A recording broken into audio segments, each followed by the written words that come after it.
Hi everyone good morning welcome back my another blog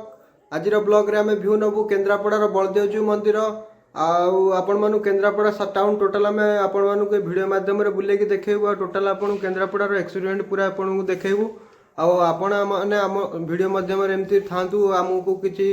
video में like share subscribe करूँ आमको आम बहुत परिश्रम कर आपण लगी वीडियो बनाऊँ आज्ञा आपणकर लाइक शेयर कमेंट आम मानक निहाती दरकार आपण मैंने एमती आमको भल पाइबा देले आम आहरी नुआ नुआ किसी वीडियो बन के आपन को देखई पारू। सालेपुर देखु ये केन्द्रापड़ा 32 किलोमीटर आउ Dangmal 102 kilometre Chandbali 82 kilometre Nemal 13 kilometre 75 kilometre Paradip Cuttack 25 kilometre आमको जीवार अच्छी केन्द्रापड़ा तेणुक आम सालेपुर रोड्रे केन्द्रापड़ा आ 25 किलोमीटर मध्य पहुँचू आम केन्द्रापड़ा टोटाल आपण मानक व्यू देखू केन्द्रापड़ा टोटाल केमती कौन टोटाल आम वीडियो मध्यम आप रुँतु आपन को टोटाल आम व्यू टोटाल केन्द्रापड़ा टोटाल देखू।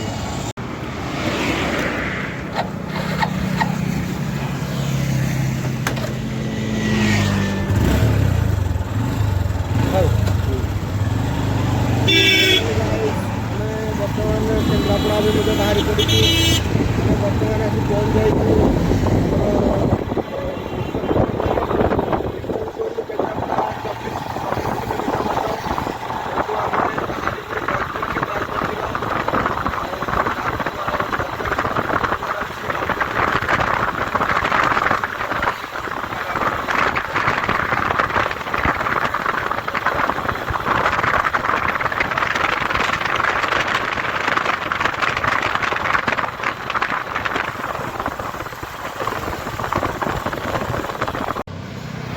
ऑलरेडी आमे माने आसी पहुँची जाइचु असुरेश्वर छकठारे एवटू देखु chandbali 66 kilometre Kendrapara 16 kilometre Tarapur 17 kilometre आमको जीवार अच्छी केन्द्रापड़ा टाउन आ केन्द्रापड़ा टाउन होगी पुराना कोर्ट पुराना बस स्टाण्ड होगी आमको जीवा पड़ो बलदेवजी मंदिर आम टोटाल बलदेवजी मंदिर जीवु आम टोटाल आपन को बलदेवजी टोटाल व्यू आपन को ये वीडियो मध्यम दबू। आम आसी पहुँच जाइचु केन्द्रापड़ा आउटू 3 किलोमीटर देखु साइड दे Chandikhol 35 kilometre Pattamundai 22 kilometre Paradip 47 kilometre आम पाखापाखि दूरिया छक पाखे आम आसी पहुँच जाइचु एटू दूरिया छक 2 किलोमीटर केन्द्रापड़ा टाउन आउ 1 किलोमीटर से रास्ता आम जीवु बलदेवजी मंदिर टोटाल आम व्यू दबू ये वीडियो मध्यम आप सहित रुहतु आम टोटाल आम वीडियो टोटाल देखू। देखो गाइज आम आसी पहुँच जाइए चांदबाली पारादीप चंडीखोल यहाँ दूरिया छक कतरू आमको जावाक पड़ो केन्द्रापड़ा अभिमुखे आम दूरिया छकरे अच्छु बर्तमान वीडियो मध्यम आपन को देखु जे केन्द्रापड़ा टाउन केमती कौन टोटाल आम बुलेबू देखू आपण वीडियो मध्यम आम सहित रुहतु। केन्द्रापड़ा आमको वेलकम करुच्ची केन्द्रापड़ा पौरपालिका 150 वर्षर पुरातन केन्द्रापड़ा पौरपालिका आपण मानक स्वागत करुच्ची आउ एटा 150 वर्षर सहर आज्ञा केन्द्रापड़ा टोटाल केन्द्रापड़ा टाउन बुलबू बलदेवजी आपन को देखू आपण वीडियो मध्यम आम सहित रुहतु। फाइनाली गाइज आम आसी पहुँच जाइए तुलसी क्षेत्र श्री श्री सिद्धि बलदेवजी मंदिर तुलसी क्षेत्र केन्द्रापड़ा आउ आपण टोटाल मंदिर भितर को देखू केमती कौन व्यू देवु टोटाल आपन वीडियो मध्यम रुहतु आम टोटाल मंदिर व्यू देवु मंदिर बुलबू आपन टोटाल मंदिर देखू। यहाँ हूँ तुलसी क्षेत्र बलदेवजी केन्द्रापड़ार प्रसिद्ध ठाकुर आम ओडिशार प्रसिद्ध ठाकुर एठारे रसा प्रसिद्ध होची आम रसावली होची आमर प्रसिद्ध आ टोटाल मंदिर भितर को आम जीवु मंदिर बाहर आम अच्छु मंदिर भितर को जीवु मंदिर टोटाल व्यू नबू आउ एठी टोटाल रसावली केमती तैयारी होची केमती प्रोसेस होची टोटाल आपण मानक टोटाल बुलेकी देखैबू आउ टोटाल किछि नना मानकर किछि ओपन नौ व्यू नबू टोटाल एटा मंदिरर सामना फ्रंट आज्ञा मंदिर देखु बलदेवजी मंदिर तुलसी क्षेत्र बलदेवजी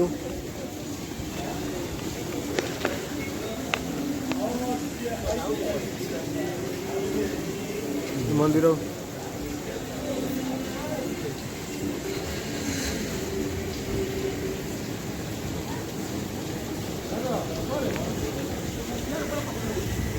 देखो आम टोटाल मंदिर व्यू दौचु मंदिर भितर अच्छी भितर को जाए टोटाल व्यू देव कहीं एक जोता स्टाण्ड रखिकी आम जाए टोटाल व्यू देव आप मंदिर ठाकुर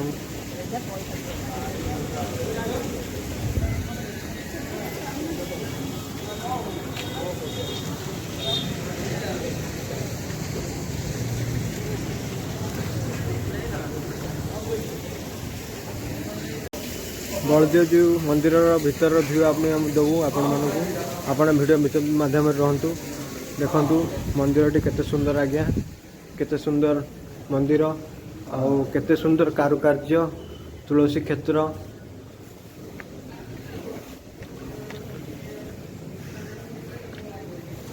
महावीर अच्छा एठारे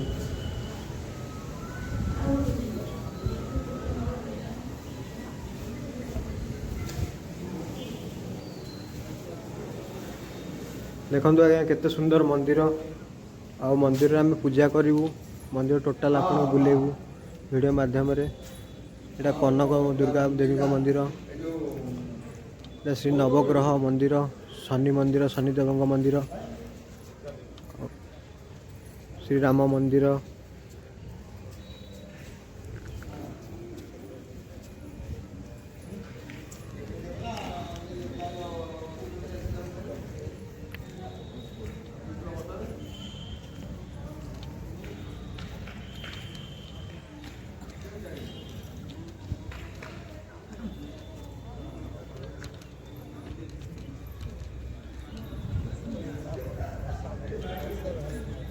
श्री वैकुंठेश्वर मंदिर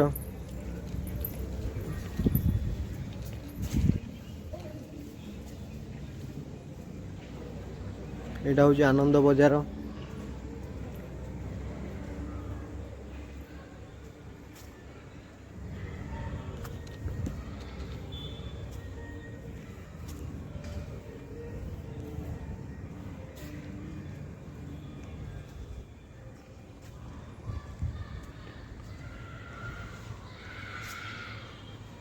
देवी श्री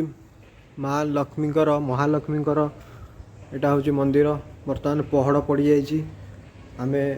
टे विलंबित हो गला आसु रास्त बहुत असुविधा है आम आसिक पहुँचे बहुत असुविधा आसिक पहुँचू आज्ञा आउ माँ को दर्शन करवा वीडियो माध्यम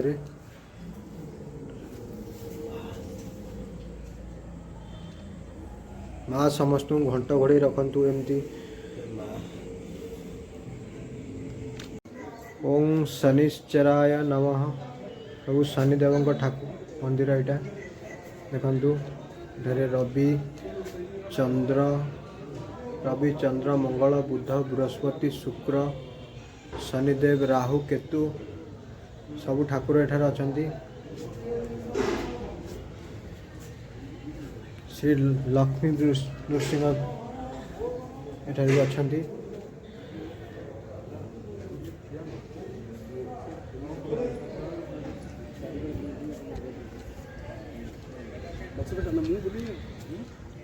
तो बहुत लेट हो गला आसबार बहुत विलंब है रास्ता बहुत जाम थिला आम ठाकुर पहड़ पड़ जाइए आम आपण मानू खाली मंदिर टाइम भ्यू देखे पारू भितर जाए ठाकुर भ्यू देखे पारूनु कहीं बहुत लेट हो गला आमको आसिक पहुँचा आम आपन को वीडियो माध्यम क्षमा चाहूँ जे आम आमर आसवाटा बहुत विलंब हो गला ये आउ टे बेला बेली आसबार थिला कहीं यहाँ ठीक 2टा 2:30 सुधा ही पहड़ पड़ जाऊँगी आम एवं समय आसिक हो गला 5टा तेणु करी माने आज पहड़ पड़ जाइए आम किसी भ्यू देख पारूँ आपन को मंदिर ठाकुर देखो भोग मंदिर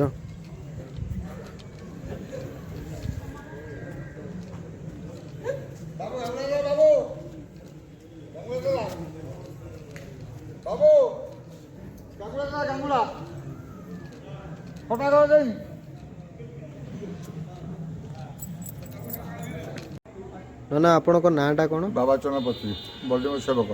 आपण केते वर्ष सेवार अच्छा मु 62 वर्ष रही आउ ठाकुर विषय आप कौन कहे द्वापर जुग शेष जिते महाकृष्ण युद्ध कले से तीर्थ भ्रमण कर जाते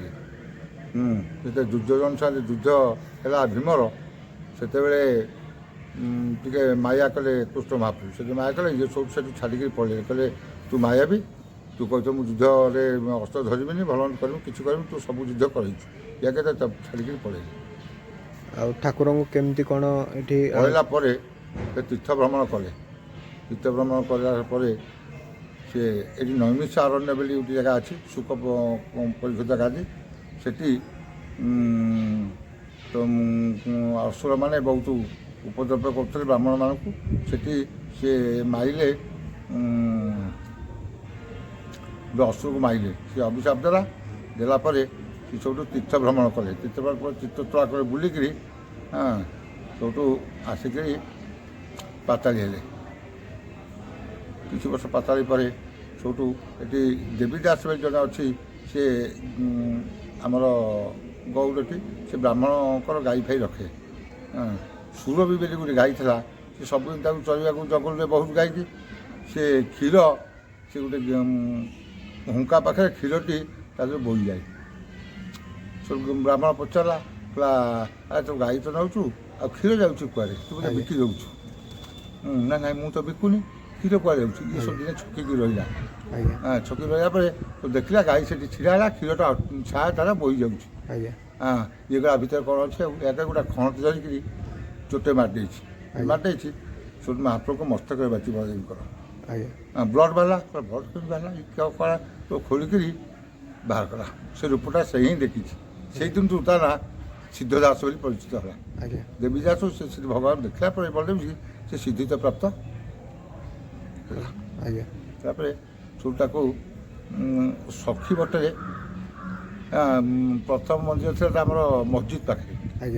ମସଜିଦ୍ ବର୍ତ୍ତମାନ ପଠାଣ ମସଜିଦ୍ ଯେଉଁଠି ଅଛି ତାରି ଉପରେ ମନ୍ଦିର ଥିଲା ଆଉ ଯେଉଁ ସମୟରେ ସେ ମନ୍ଦିର ଭାଙ୍ଗିଦେଲେ ସବୁଠୁ ଇଏ ନେଇ ଠାକୁର ସଖୀ ବଟରେ ଲୁଚେଇକିରି ପଣ୍ଡା ସେମାନେ ରଖିଲେ ସେଠି ଗୋଟେ ମଧୁସାଗର ବୋଲି ଗୋଟେ ନଈ ଥିଲା ସେଇ ମଧୁ କନ୍ଦରାସୁକୁ ମାଇଲେ ତାଙ୍କ ଝିଅକୁ ତୁଳସୀ ବିବାହ ହେଲେ ତାଙ୍କ ସେନାପତ୍ରା ମଧୁଦୈତ୍ୟ ମଧୁଦୈତ୍ୟକୁ ମାଇଲେ ତାରି ରକ୍ତରେ ଗୋଟେ ସମୁଦ୍ର ତା ନାଁ ମଧୁସାଗର ସାଗର ପରେ ସେଠୁ ରହିଲେ ଆସି ପଣ୍ଡା ସେମାନେ ରଖିଲେ ସଖୀ ବଟରେ ରଖିଲେ ସେଠୁ ସେଠି କୁଜଙ୍ଗ ଏଠି ଗୋଟେ ନଈ ଥିଲା ମଧୁସାଗର ଏ ସମୁଦ୍ର ସାରା କନେକ୍ସନ୍ ଥିଲା ସେତେବେଳେ ସବୁ ଡଙ୍ଗା ଯିବା ଆସିବା କରି ପାଣି ଦେଇ କରୁଥିଲେ ସବୁ ଦେଖିଲା ସୁନ୍ଦର ମୂର୍ତ୍ତିକି କିଏ କୁଜଙ୍ଗ ରହିଲା ଦେଖିଲା କହିଲା ମୁଁ ଯାଉଛି ମୋ ଗାଁକୁ ନେଇଯିବି ଏତେ ବଡ଼ ଠାକୁର ଏତେ ବଡ଼ ମୂର୍ତ୍ତି ସେ ରଖିବି ଆଉ ସବୁଠୁ ଏ ଇଚ୍ଛା ପରେ ଯେତେବେଳେ ଏଇଠି ହେଇଛି ସବୁଠୁ ସନ୍ଧ୍ୟା ହେଇଗଲା ନଙ୍ଗର ପକେଇ ରହିଲା ମୁଁ ସକାଳୁ ଭୋର ପୁଣି ଠାକୁର ବସେଇ ନେବି ଆଉ ସେଇ ତାକୁ ସ୍ୱପ୍ନ ଆସିଲା ଯେ ରାଜା ଆଉ ମୋ ଇଚ୍ଛା ଅନୁଯାୟୀ ମୁଁ ଏଠି ରହୁଛି ମୋତେ ଗୋଟେ ମନ୍ଦିର କରିଦେ ମୁଁ ଏଠି ରହିବି ଯଦି ମୋତେ ନେଇଯିବୁ ତାହେଲେ ମୋତେ ବଂଶନାଶ କରି ପୁଣି ଆସିବି ସେଇ ଦିନଠୁ ସେ ଛୋଟ ଗୋଟେ ମନ୍ଦିର ଆସି କରିଦେଲା ପରେ ସେଇ ଦିନଠୁ ୟା ନାଁ ହେଲା ଇଚ୍ଛା ତୁଳସୀ ବିବାହ ହେଲା ପରେ ହେଲା ତୁଳସୀ କ୍ଷେତ୍ର ବନ୍ଧୁଆଶ୍ରକୁ ମାଇଲା ପରେ ହେଲା କେନ୍ଦ୍ରାପଡ଼ା ଆଉ ମନ୍ଦିରର କେମିତି ପରିଚାଳନା ହେଉଛି କେମିତି କ'ଣ ଆଗେ ମହନ୍ତ ଅମଳ ଥିଲା ମହନ୍ତ ଉପରେ ଟ୍ରଷ୍ଟି ବୋର୍ଡ଼ ସବୁ ହେଲା ଗଭର୍ଣ୍ଣମେଣ୍ଟର ଏବେ ଭଲ ପରିଚାଳନା ଆଗେ ବହୁତ ଅସୁବିଧା ଥିଲା ଏ ଗୋଟେ ଗାଉଲି ମନ୍ଦିର କମ୍ ଥିଲା ବର୍ତ୍ତମାନ ସରକାରଙ୍କ ତରଫରୁ ଆଉ ବୋର୍ଡ଼ ଫୋର୍ଡ଼ ହେଲା ପରେ ଲୋକ ବି ଜନସମାଗମ ବର୍ତ୍ତମାନ ବଢ଼ୁଛି ଠାକୁରଙ୍କ ଭୋଗ ଦୋକାନ ଅଛି ରଥଦାଣ୍ଡ ଅଛି ଦୀପ ଦୋକାନ ନିଲାମ ଫିଲାମ ହେଉଛି କିଛି ଅସୁବିଧା ନାହିଁ ରଥ ଟଣା ଠିକ୍ ସବୁ ଚାଲିଛି ଆଉ 12 ମାସ 13 ପର୍ବ ମକର ଏଗୁଡ଼ା ଗଲା ଶିଳ୍ପଜୀବ ହେଉଛି କାଞ୍ଚିକାରୀ ବେଶ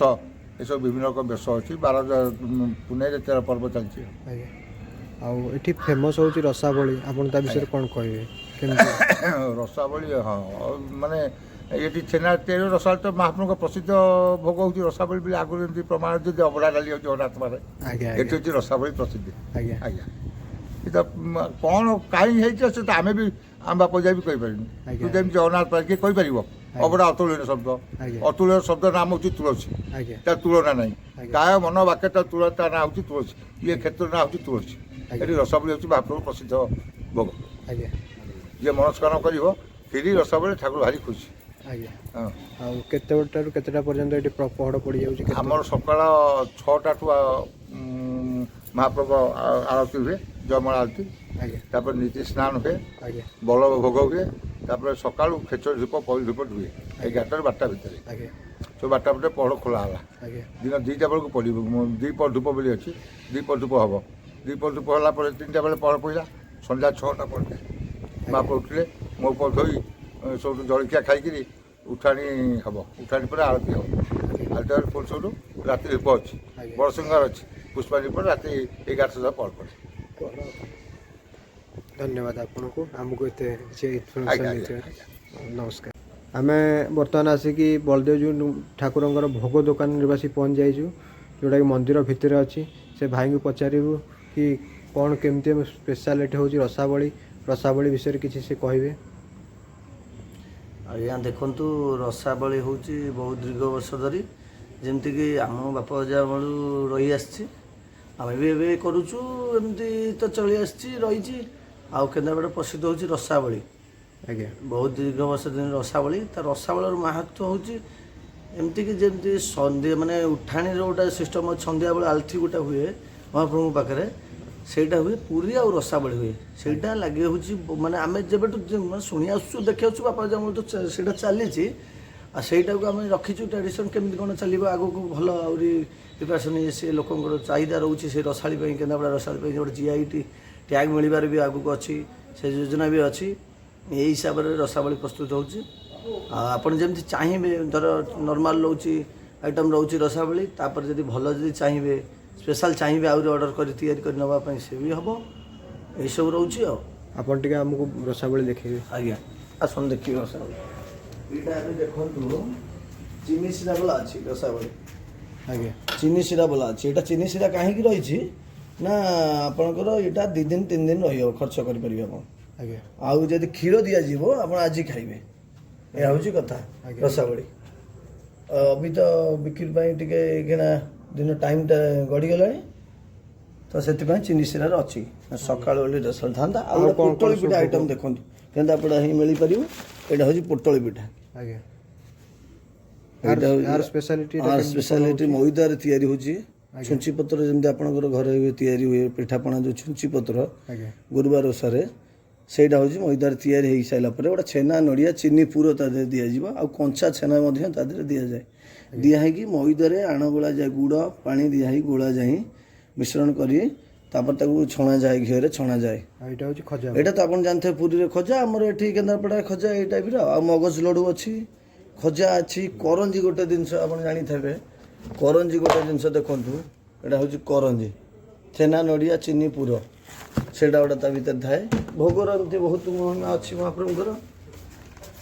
ପ୍ରତିଦିନ ଆପଣଙ୍କର କେତେ କ'ଣ ରସାବଳି? ରସାବଳି ଆମର 50 କିଲୋ ଡେଲି ଯେମିତି କାମ ହେଉଛି, 50 କିଲୋ। ଆଉ ଭଲ ଭଲ ସଂକ୍ରାନ୍ତି ପୁନେଇରେ କୁଇଣ୍ଟାଲ ଏମିତି ସବୁ କାମ ହେଉଛି ପ୍ରତ୍ୟେକ ଦିନ। ବାପା ଅଜା ଅମଳରୁ ଆମର ରହି ଆସିଛି ଏଇ ଜିନିଷ ଆଜ୍ଞା ଏଇ ରକମର।